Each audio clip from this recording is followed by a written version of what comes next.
Our beliefs shape our reality. The story we tell ourselves is so incredibly powerful. That's probably why positive affirmations have such a great rep. What identity you're attaching yourself to, your self talk, and the words that you use all have a strong influence on your psyche and has a ripple effect on your everyday life. As Oprah Winfrey beautifully worded in her book titled What I Know for Sure, she says, what I know for sure is that no matter what your current situation is, you played a major role in creating it. We build our life thanks to each one of our experiences, thought after thought, choice after choice. So, indeed, when you believe in something, you're convinced of that thing and act accordingly and also get the consequences of that very belief. Throughout life, starting with childhood, we pick up beliefs along the way from our parents, our teachers, our friends, and from what we see in our environment. Unfortunately, we tend to inhibit ourselves with damaging ones as well. Our child's mind absorbs it all, the good, the bad, and the in between.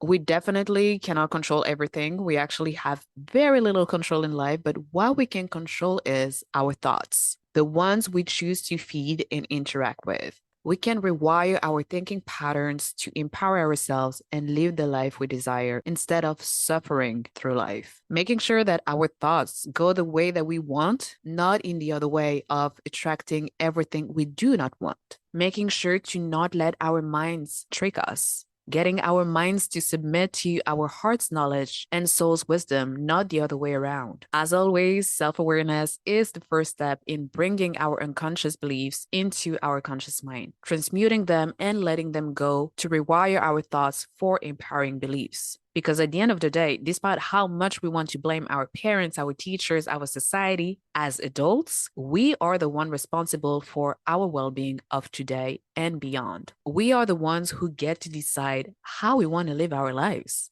So how do we revamp our belief system or upgrade our current belief system, clearing out our negative beliefs and shift to the universal truth in order to strive in life? Well, there's one letting go of all inner limitation method that has been making waves throughout the world for over 4 decades. The Sedona method, an emotional releasing technique created by the late physicist Lester Levinson, and which is now carried out by Hale Dwoskin, New York Times bestselling author, one of the featured teachers of the book and movie phenomenon The Secret, and also featured in the sequel documentary film The Greatest Secret by the same director, among other features. He is also the co-founder of Sedona Training Associates, an organization that teaches courses based on emotional releasing techniques. Hale has dedicated his life helping people eliminate their suffering and discover the truth of who they truly are. He's also the co-author of many groundbreaking personal development books.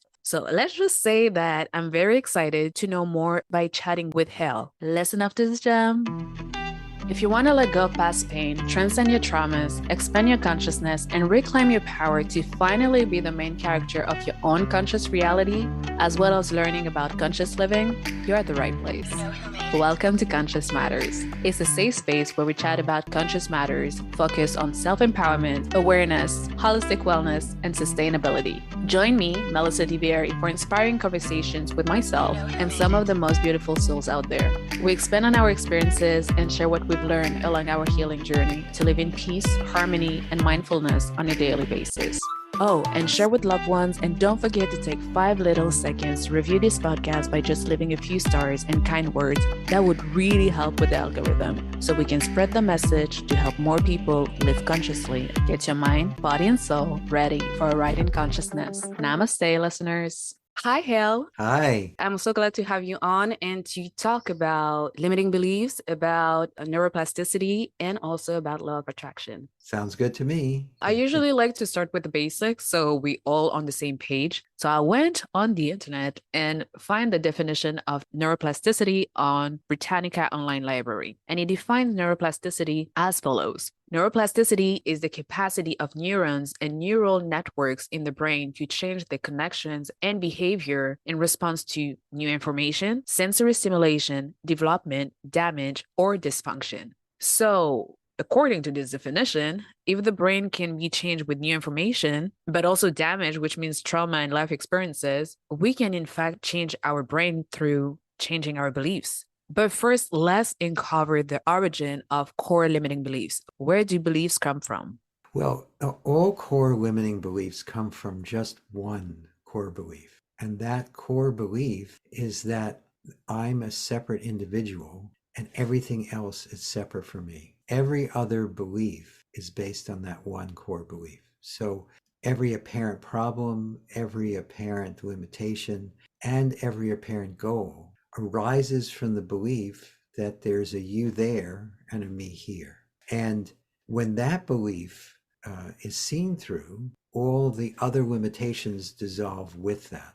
And you brought up neuroplasticity. Uh, so neuroplasticity is just a function it's just a natural function of this body mind that each one of us appears to have. And when you let go of any limiting belief, including that core limiting belief, what happens is the whole body mind realigns with with the absence of the belief. In other words, we live in a world. We think we live in a real world, and this real world is really dependent on our beliefs about it. We're seeing the world through our beliefs. And again, the core belief is that there are beliefs as opposed to just beliefs. The core belief is that there is a separate you. But as these individual beliefs shift or change completely or disappear, then the experience of life can change dramatically. I like that you mentioned the idea of separation because my following question was actually the idea of belonging, that we all have this inner sense of wanting to belong. And I do believe personally, once again, we're talking about beliefs, so I'll share mine. Sure. It's I believe that this idea of belonging, and now that I think about it, also separation influences our own personal belief system. So why do we adopt these limiting beliefs and also this idea of belonging and this idea of separation in the first place? Well, as a very young child, when we're first born, up to about 2 years of our lives, there is just this natural interconnectedness with all that is. In fact, young children, they don't even know it's their hand. The hand is just another object or another thing appearing in the world. But at about 18 months to 2.5 years, the child starts to feel like it's here and everything else is there. And as soon as that happens, there's a sense of contraction within the body mind that makes us feel incomplete, like we don't belong, that we aren't enough as we are. And this is universal. Anyone who believes they're a separate person has this at their core. And this isn't accurate. This sense of boundlessness, this sense of there is no separation is still here, or is still what's actual. We appear to build a whole superstructure of beliefs around this core belief of separation. And part of what we spend our whole life doing is trying to fill that core belief by belonging, by possessions, by relationships, by good health, by more money, and by spiritual attainment, by enlightenment. We're looking to fill a void that actually isn't there. And so our lives are a reflection of that. Even when we achieve our goal, even when we manifest what we want, the satisfaction from that, the happiness from that, the sense of ease or completion from that is very short-lived, because that sense of separation is still there. And even if everything is fabulous, perfect relationship, more than enough money, great health, and some inner peace, and as long as there's this artificial belief in a separate me, there's just a continual striving to make life better, to make life different, to fix what is, to change what is, to understand what is. And there's not just a relaxation as what is. Okay, so now I have two questions. Sure. So the first one is, would you say that the idea of belonging and or the concept of belonging and separateness are the same thing? Yes. Heads and tails of the same coin. Hmm. The sense of separation creates the sense of wanting to belong, or wanting to be one, or wanting to connect. And the wanting to connect wouldn't be there without the sense of separation. They arise together. I love that. That was like a perfect summary of everything. My other question, the idea or the sense of belonging, isn't it very much rooted in human nature to have this sense of belonging and separateness? It's not rooted in human nature. It is Okay. rooted in the nature of that sense of separation that most of us carry. That sense of separation sprouts all sense of disease and all sense of I'm not enough, I don't have enough, this isn't enough. And part of how we try to fill that up is by belonging or connecting or by being part of something bigger than ourselves. What truly is already everything. How would you explain that is so universal that we all have this sense of separateness? And you mentioned the child of 2 years old, 18 months, when this sense of separateness appears. So if it's not rooted in human nature, how come it's so universal? Well, because most people, almost all people, go through this developmental process of first believing they're separate and they build their whole lives around it. Now, I'm not saying it's wrong or it's bad or it shouldn't happen. It can be confused as human nature because it's almost ubiquitous. It's almost everyone feels that way. Yet it is extremely, extremely common, but not truly universal. Okay. I think you mentioned universalism, like that is universal, this development process before. Oh, yes, yes. Again, we as parents, without realizing it, we don't do this with any malicious intent. We train our babies. Hmm. Daddy, Melissa, Daddy, Melissa, Daddy, Melissa. And eventually we believe we're a Melissa. Yeah. And that daddy is separate until a certain age. Children don't see it, or infants don't see a difference between bodies. They're just life itself. Okay, so maybe I'm not grasping something here because there is science saying that usually babies recognize the voice of the dad and the mom and siblings, if any, even as a week old. Or can you please Yes. explain the difference Yes, between yes, yes, that yes, yes. and what you were explaining before? What happens is when we get older, we go through a stage where we just want to acquire things, more money, again, better relationships, better health, and there's nothing wrong with that. But most people at some point want to feel something more than just all those external things. Yeah. Especially as we get older, we recognize that they don't fill us up. There's still that sense of separation or emptiness. Many people have had this experience. They're in this amazing relationship. They could even be in bed next to the person they're madly in love with, but they can still feel lonely because there is that sense of this that I am ends at my skin. And again, that's not wrong or bad. It just causes this seeking that we're all doing. I understand that you're saying that is not bad or is something that is natural in a way, or maybe not natural, but happen very, very often and it's very Yes, common. yes, in most cases. In most cases. So I believe also, and you mentioned something that was very interesting, is how parents train their children. So at the end of Yes. the day, we all have our own set of beliefs, and that's what we teach children. So Oh, sometimes absolutely. it's not even their own, it's something that they picked up from the parents, the teacher, the environment, the siblings, their friends, so on and so forth. Yes. So I would like to talk about the link between the mind and the emotions. How do our beliefs affect or influence us emotionally wise? There's a kind of a hierarchy of energetic hierarchy that within the illusion of me, there is beliefs and emotions and thoughts. And our beliefs and our emotions are related in this way. When you think a particular way long enough, it turns into an emotion. And this emotion also, when it gets triggered in life, will color your thoughts and beliefs. And so it's a loop. It's the chicken or egg situation. Sometimes there's a belief first, sometimes there's emotion first, sometimes there's a thought first. It's all a self-reinforcing loop. Again, it's all spinning around this sense that I'm separate and that I need to have the right beliefs in order to deal with the way the world is so I can survive.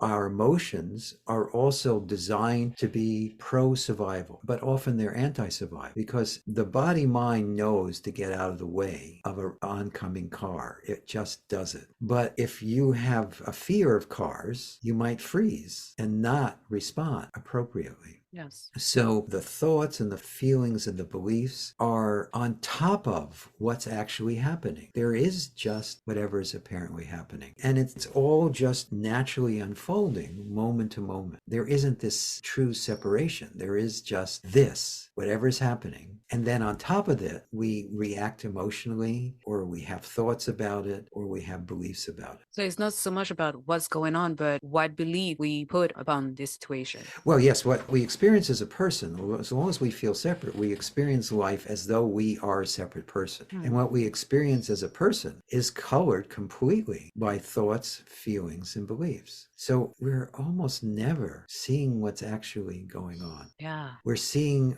either what we'd like to be going on, or we're afraid is going on, or what someone else told us is going on, what we thought was going on a few minutes ago, because we're never really responding appropriately as a separate person. We're responding to what was and what might be. Would that explain why we are so reactive about things, about people? Yes, that's definitely, yeah. We're constantly reacting because everyone is either needs to be dominated or is useful to us. So we're constantly responding to people, not as just fellow human being to fellow human being. What can I get from you, or how can I protect myself from you? And all that is based on the fact that there's a me here and a you there. The separateness. Yeah. A separateness, exactly. And that separateness can dissolve as you, first off, just are open to the possibility that it isn't cooked into the system, it isn't required. That just that openness to the possibility, the sense of separateness can fall away all by itself. And what you can do to help that is to let go of all the limiting beliefs that have been built up on top of it that make it seem so real, like I'm not good enough, or I won't be enough until, or I'm a man or a woman, I'm from this country or that country. Those are all beliefs based on the other core piece of believing you're separate, is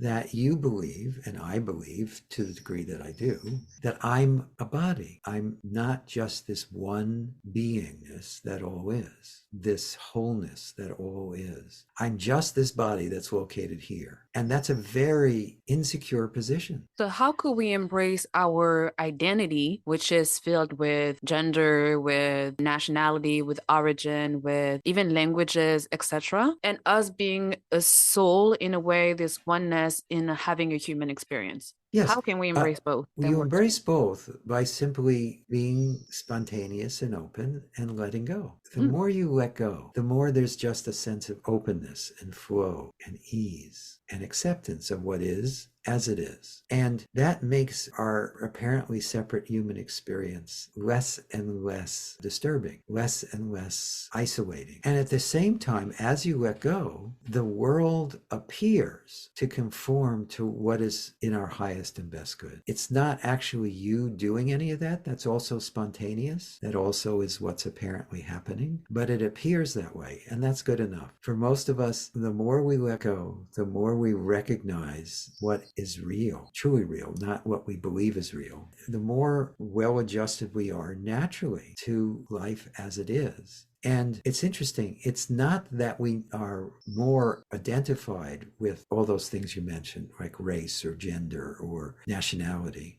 We're actually less identified with it. And that's counterintuitive, because in our world right now, there's a lot of friction around all these things. They've been made into bad things. But there's a beauty in the fact that there is gender diversity and race diversity and cultural diversity. All that is a blessing of the shared human experience. Yet from the sense of separation has been getting more and more magnified. So it's pathologized or made it bad to be different. That's true. Yet there's nothing wrong with it.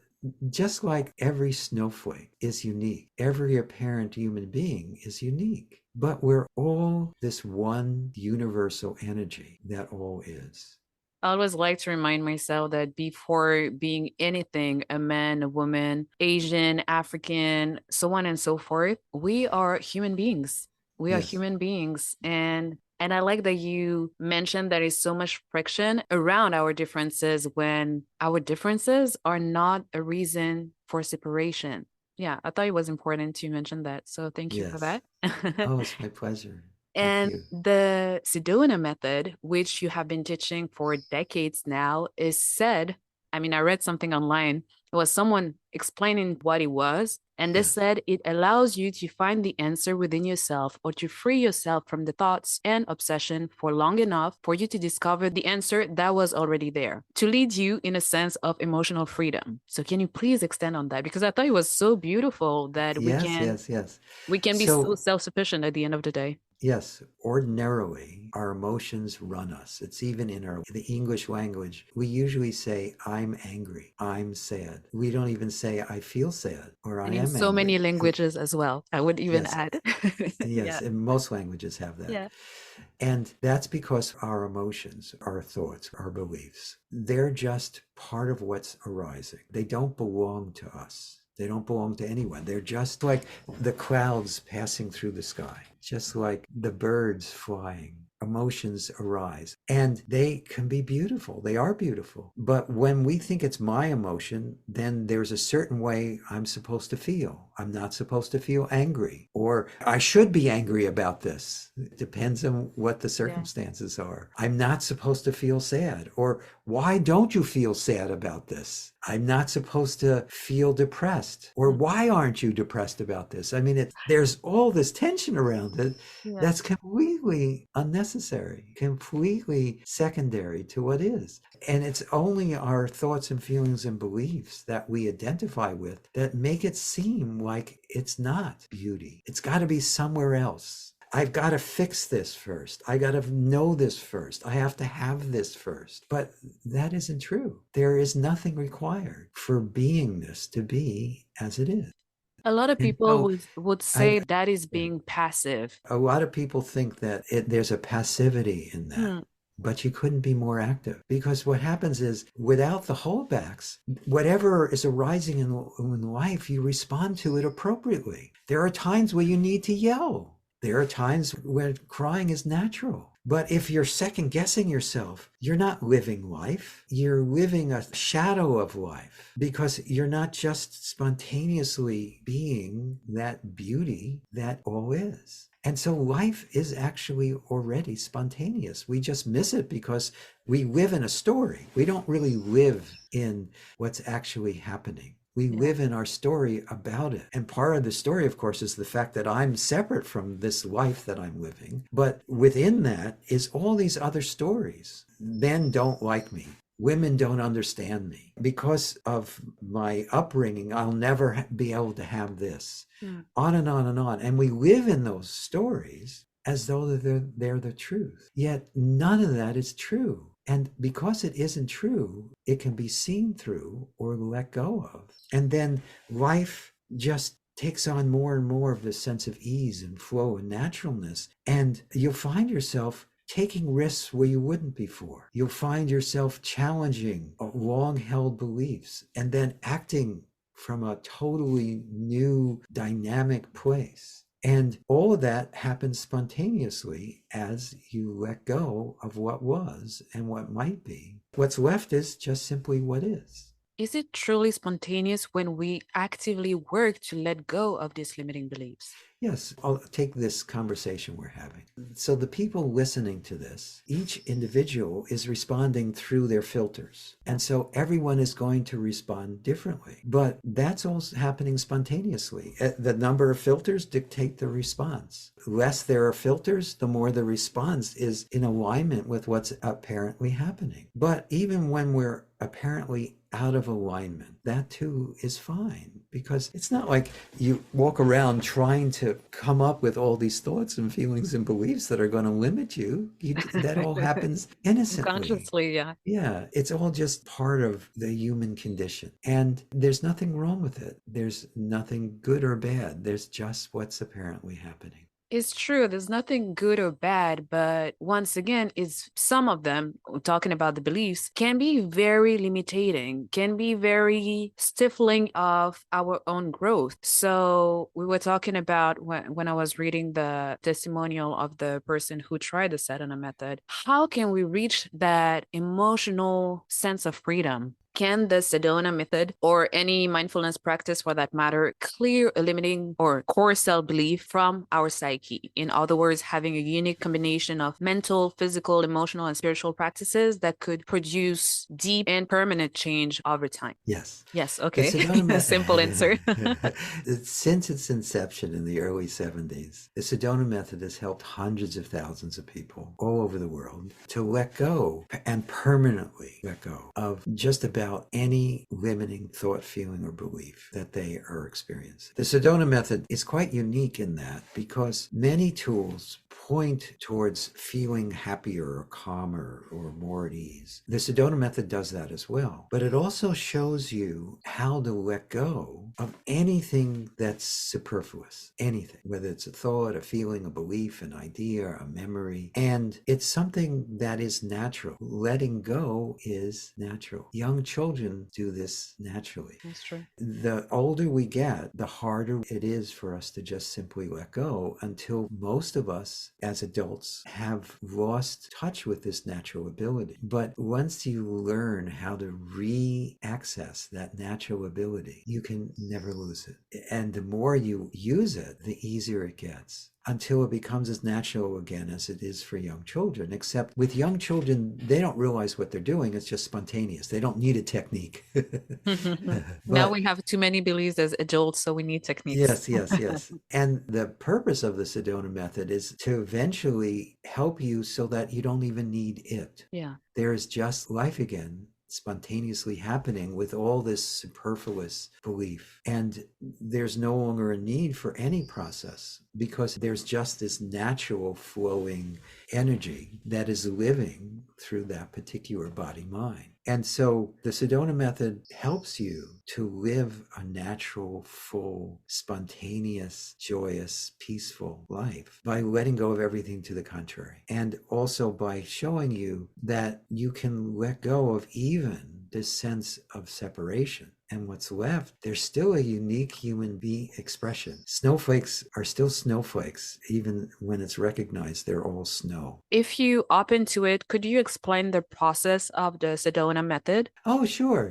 First, just pick up a pen or a pencil, some object you'd be willing to drop to the floor or let go of wherever you are. If you're in a car, don't do this. But if I'm going to try it at the same time. I have yes, that's a good idea. have a pen. So for the sake of this analogy, this pen or this pencil or this coin, it doesn't matter what it is, represents our thoughts and feelings and beliefs and ideas about everything and anything, and all sense of limitation, all sense of suffering, all sense of I'm separate. And your hand represents your gut or just your awareness. Now grip the object in your hand and do it rather tightly. Now, if you did this long enough, it would start to get really uncomfortable, but also feel really familiar, because this is what we're doing all the time without recognizing it. We're gripping all these emotions and we forget that we're doing it, and it starts to feel natural. So we don't realize we have a choice. So now open your hand. I apologize, I should have said that sooner. Because your hand might be a little uncomfortable. It hurts a little bit, yeah. Yeah. So now Gripping roll hard. the object around in your hand. Now, is this object attached to your hand? No, yeah. Right, obviously not. Well, every emotion we have is attached to us. Every thought, every feeling, every belief is this object is attached to our hand. So now close your hand lightly. You don't have to do it tight. Turn your hand upside down and just let go of the object. That is what we're talking about when we let go. You can let go by just choosing to let go. You can let go by just allowing what is to be. That in and of itself is letting go. You can let go. Everything in life arises in pairs of opposites. If there's love, there's also hate. If there's fear, there's also courage, and on and on and on. Mm. But we generally try to keep the two separate. But if you just welcome both at the same time, they dissolve each other. And there's just this beingness that's natural without limitation. And then also our emotions are always just what's happening on the surface. At our core, there is this boundless energy. And so if you dive through the core of any emotion, what you discover is spaciousness, ease, love, light, and infinite power. So those are 4 ways of letting go I've discussed. The 5th way is discovering that you're not separate, that you're not this body mind, that there is something beyond that. And so we do all of that. But let me describe a process that'll take us all through so that people can all come away from this with a tool they can start to use. Right. Now, this is the first thing I discuss when we drop the pen, just deciding to let it go. The questions of the Sedona method in all the different forms I describe are all very simple because they shouldn't be difficult to remember or duplicate. But that's part of their power, is their simplicity. And so sometimes the biggest struggle is accepting that it can be this easy. That's so interesting that you say that, because that was my remark that I would say to you is some people, myself included, could be like, this is too simple. I just decide to release and let go, and that's it. It's over for the rest of my life.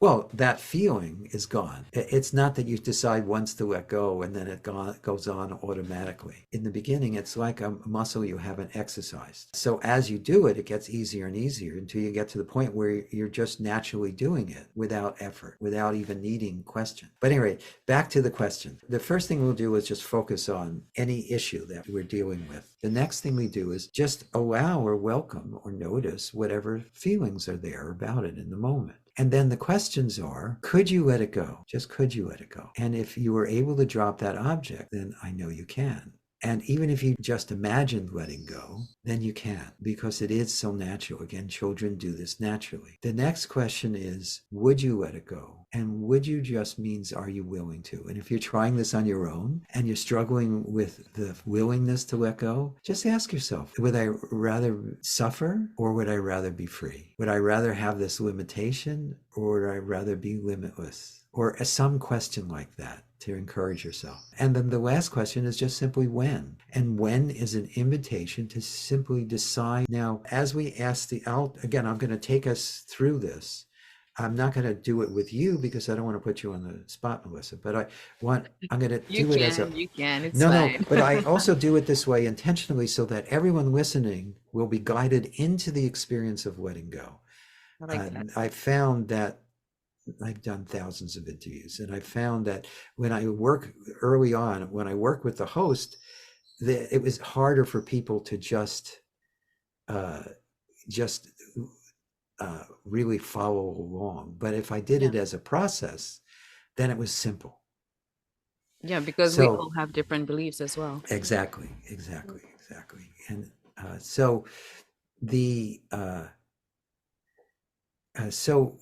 let's just so just a couple of guidelines for the process. You can't get this wrong.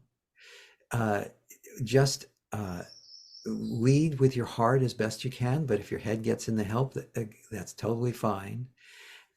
You may find that you let go on every question, or you may save it up and do it all at the end. Either way, it's fine. And it may be subtle at first, but as you keep doing it, it gets more and more obvious and easier to duplicate. So you can do this with eyes open or eyes closed, however you prefer. Allow yourself to think of something in your life that you'd like to change or improve. It doesn't matter what it is. It could be about your money, could be about health, could be about relationships, could be about politics. It could be about anything. And whatever has come to mind, is it just welcomed or allowed? Could you just let it be here? And you may find there's even a little bit of relief in that.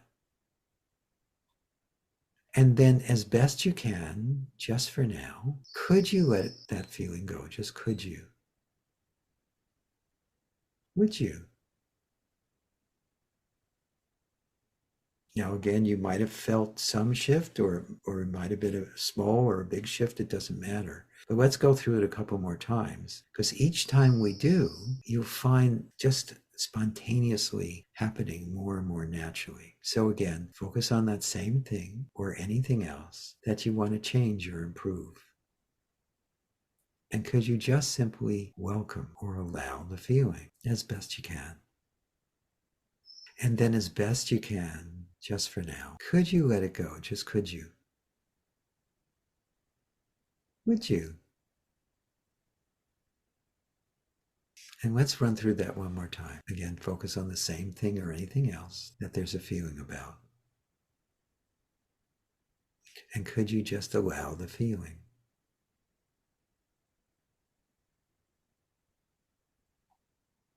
And then as best you can, just for now, could you let it go? Just could you? Would you?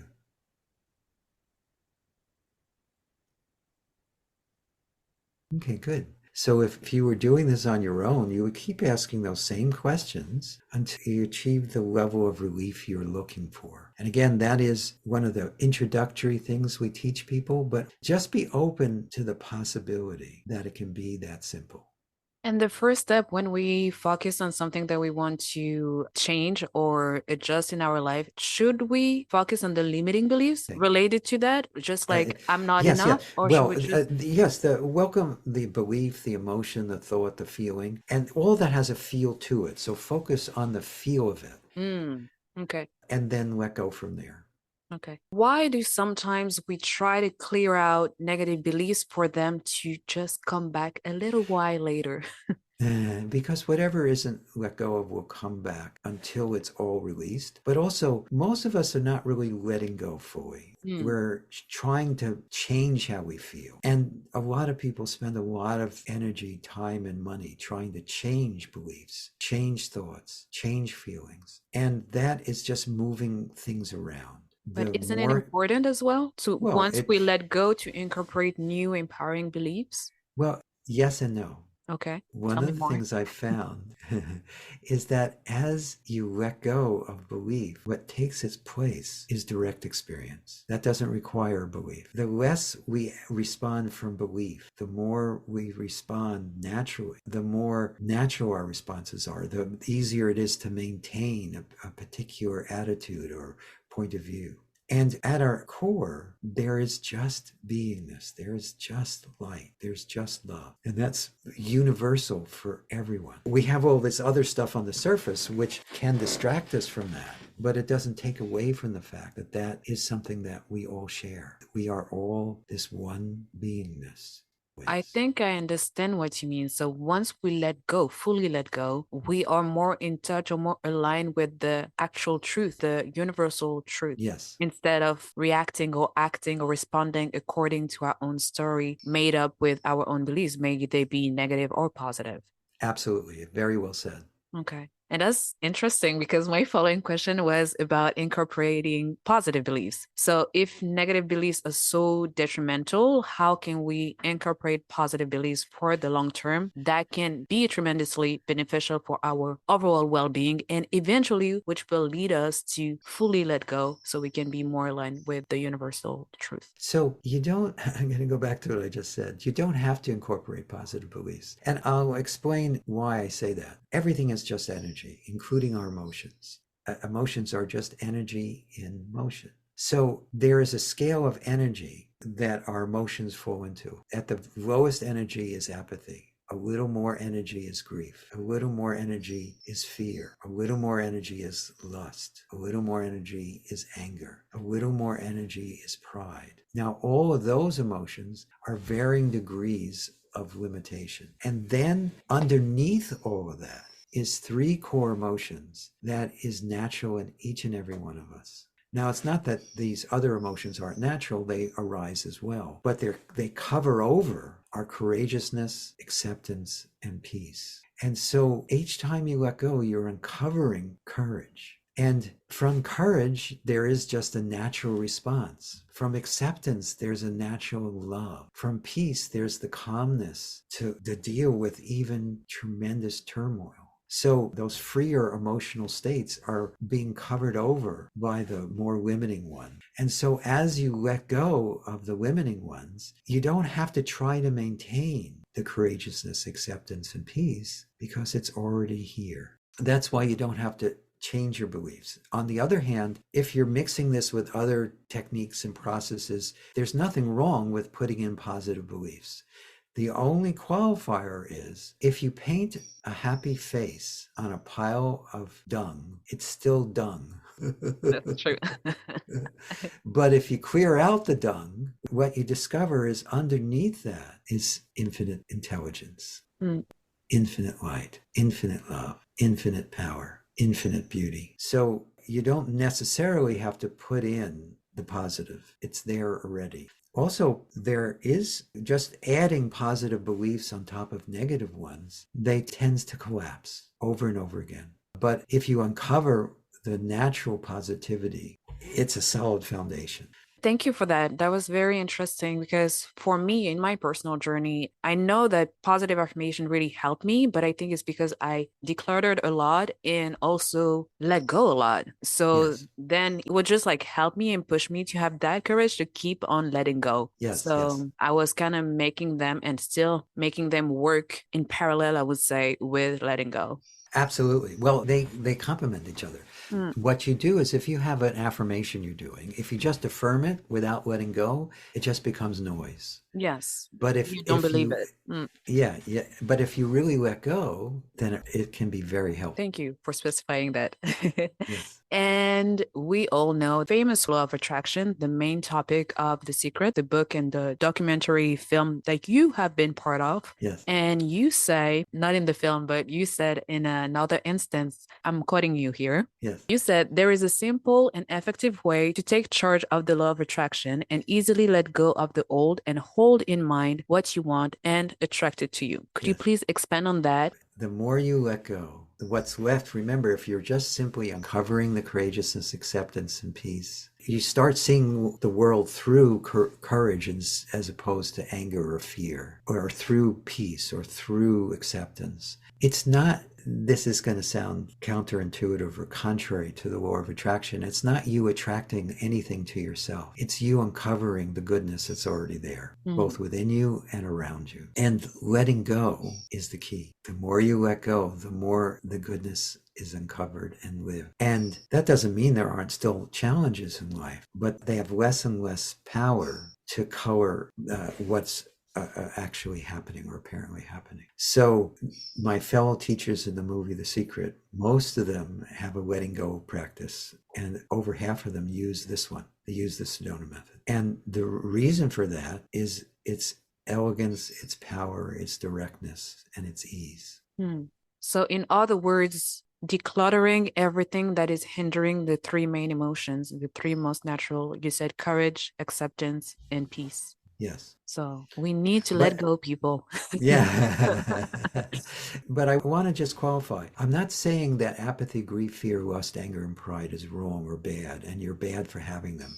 The mind often translates it that way. And if you're angry, you beat yourself up as opposed to just let go of the anger. Or if you're sad, you're somehow not a good person because you're feeling sad or depressed or whatever. That's a very common misconception. So yes, functionally, there is a benefit to letting go of the limiting emotions. But the other thing that happens is as you keep letting go and you stop the war with emotion, and it just becomes a natural part of living. And there's no one there holding on to it. It just comes, arises, it has its moment in the sun, and then it disappears. And it becomes just part of life. It takes its natural place.